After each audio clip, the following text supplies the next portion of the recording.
the traditional flower pot is just not for you, I have some unique and resourceful planter ideas. Do you break into a sweat with even the thought of having company? I'm here to help. After trying just a few of my hosting tips, you'll be more than ready to say, come on over. One of my favorite things to use as a plant holder is wood.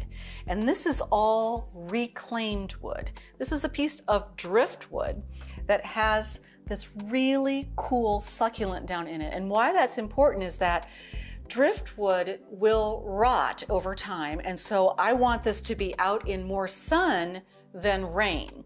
And so because it needs to be in the sun, I've put in a sun plant. Now I don't want it to be in all day sun. There are a few things that I like to have in all day sun. Well, we have ways of making you talk. But if it's going to be pretty harsh sun, this is the kind of plant you want. Versus something like this, which I've talked about these before. These are just the leftover stump of a Christmas tree that they cut off, you know, when you bring it home. And my goal is to drill holes that a candle will then sit down in it. Now, also, if you wanted to, and you drilled the hole big enough, you could sit a plant down in it. And that is one of my plants. I want to do that. And so before we drill the hole, I'm gonna have to figure out what plant I want in there and how big that hole has to be. And you can see this is smaller at the bottom than the top. It has to be able to sit down in there and just look really cool. I have a whole bunch of these. So I can do some for plants, some for candles. I have lots of options. They get lighter over time, and so they're easy to move around, and these also would do really well outside. They will rot over time if they get a lot of rain, but if you're gonna have them inside, also really cool. Which brings me to this one. This is a piece of bark that a guy has drilled holes into. You can see it's just bark. You can actually go and buy this kind of bark now. Came off of a real tree, drilled holes in it, and then I found plants that fit down in here. So this little baby orchid, which by the way, I have waited 2 years for it to rebloom, and oh my goodness. I've got one here and I've got one here. It's glorious. And then I have a little succulent in a little pot that fits down in there. Now, if I wanted to do something a little different, let's say that this were not a real orchid, or I could always turn it to go this way. I could then use this spot for a candle. It fits down in there. Let's say that you're not a live plant person, but you want this look. I mean, this is kind of cool.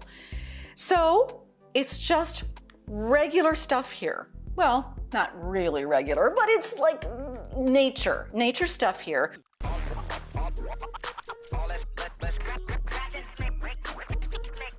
That you can turn into a planter. And I always say any sort of roadside driftwood, a tree root, a stump, piece of bark can eventually turn into a really cool planter. Give it a try. Another resourceful planter would be broken things. Now they kind of have to be cool broken things, like this ash bucket. I don't know if you can see this, but it's got a gap down there at the bottom. I mean, it is sad, sad, sad. I'm surprised that the handle still works. So, who broke it? It has sat outside with actual ash in it, but I think it gives it a great patina, which means the way that it looks on the outside. So what I've done is I've stuck in some kind of wild and crazy plants. This is a gomphrena. Yes, that's the real name, gomphrena. And some asparagus fern. And it just looks like maybe these things popped up through the soil. Who knows? What's most important using things like this, especially metal things, is it must have a way to drain, which clearly this has. Also, if it is metal, it can absorb the sun and get hot. So you want to make sure that it has a time to cool down. Now, both of these plants are full sun, can take enormous heat, and go wild. This gomphrena can get 3 feet tall, 2-3 feet tall. So we're gonna let it do that. And then asparagus fern is a bully. No mercy. And it will take over, and we're gonna let it do that. And it is going to be stunning in no time at all. Over here, I have a really cool metal watering can that is leaking. And I was so sad when it started leaking because I love to water with it, but then I thought, I'm gonna find something I can do with this. I even lost or broke off the end that made it sprinkle beautifully. So I hung on to it, and then I thought, you know what? I could ask Jimmy to drill some holes in the bottom, which he did. I'm gonna tilt this, maybe you can see it. He drilled 3 holes in the bottom so that I can put a plant in here. Now, I have a succulent in here, which is what I want because it's metal and it's probably gonna be in the sun. This is called purslane, and funny story, we used to hoe this out of the fields on the farm. And my mom saw that I had a pot of purslane. She's like, you have a pot of that weed? That's right, Mom, I do. Mother knows best. So I have it in this watering can. The watering can does not have to be full entirely of soil. I actually have it sitting on top of another pot in here, and it will drape down, it will spill, it's spilling a little bit already. Look at that coming down off of there. And it will just be cheerful in this can all summer. And then, if you have a coffee cup that you really loved, and this is a pottery mug that broke, and there were hot tears when this broke.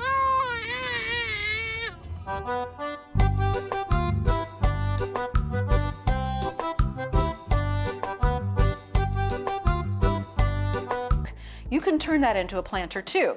I have a couple of things I might consider. One is a good old marigold. They will survive just about any water and heat condition you give them. They do like the sun. And this is going to be a nice cooling pot. So I can take this out, plant it in here. I would need to have Jimmy drill a couple of holes down here for me, or I could have it sit up a little higher so that the water does actually drain down into the bottom with some rock. Just have to make sure it's not holding too much water. Or I could use this beautiful lantana. I mean, just look at it together. Wouldn't that just be lovely? So really, anything that is a natural material works, or even old metal things work great. You can turn something broken into something beautiful. I also like to use things for which they're not intended. For instance, this is a strawberry pot. I got it from a friend. It had this fern in it, which I love, and it's a perennial fern, so it just comes back year after year. And it had nothing else in it. I can't really grow strawberries because I have too many bunnies. I love the bunnies, but they like to chew on things. So strawberries are out. But why not fill it with happy flowers? So I've thrown in some impatiens. I mean, the holes are right there, just waiting for you to put something in them. And I put this wonderful French marigold on the top, and I may go around and change these out from time to time. If they don't make it, it doesn't matter because, listen, these just came in a little 6-pack, very affordable. If they don't make it, I'll try something else there. The pot is already full of soil, and I'm just adding things down in these spots that should have strawberries, but instead have flowers. And then take a look at this. This is an old ladder we picked up at an estate sale. Really should not use it for standing on because it's so old, but isn't it great as a plant holder? I mean, this is not a step, but I can put a geranium there. It looks great. I've got a hen and chicks going here. I might put that in a different pot. We've got an incredible coleus here that is just shocking, and an asparagus fern and a lantana. So the great thing about the ladder is I can move that around depending on where I want the plants to get sun and what kind of plants. So I have a collection, the great collection of full sun plants here. All of these things can take quite a bit of sun. But let's say I wanted the ladder more in a part sun setting. I could do that too, because these plants will adapt. But if I see that a plant on this ladder is getting too much sun or not enough sun, it's as easy as taking the pot and moving it somewhere else. And that is a beautifully simple resolution.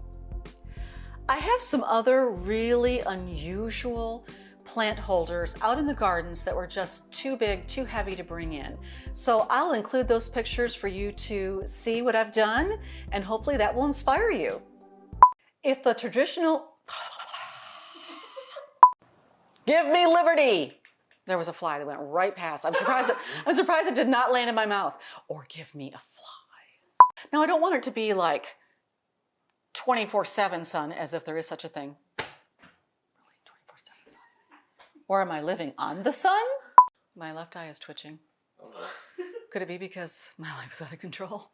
My eye's like, your life is out of control. Come on over. Now go make someone feel special today.